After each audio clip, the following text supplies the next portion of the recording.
आपण बघताय महाराष्ट्र लाईव्ह। अजित पवार यांच्या अकाली निधनाच्या नंतर आज चौथ्या दिवशी सुनेत्रा पवार यांनी उपमुख्यमंत्री पदाची शपथ घेतली आहे।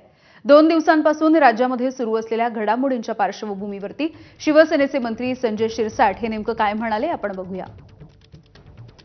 अजितदादा गेल्यानंतर राजकारणामध्ये इतकी मोठी घडामोड होईल असं वाटलं नव्हतं।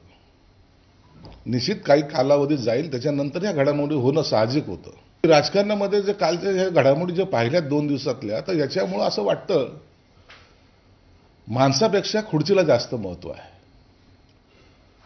राजकारणामध्ये खुर्ची जिंकलेली, सार्वजनिक जीवनामध्ये खुर्ची जिंकली, माणूस हरला हे एकंदरीत चित्र पाहायला मिळतंय। म्हणून ह्या सर्वसामान्य माणसाला ह्या गोष्टी भावत नाहीत। त्यामुळे राजकारणामध्ये खुर्ची जिंकली आहे, माणूस हरलाय अशा पद्धतीचं वक्तव्य संजय शिरसाट यांनी केलंय। आताची एक ब्रेकिंग बातमी जाणून घेऊयात। राहुल नार्वे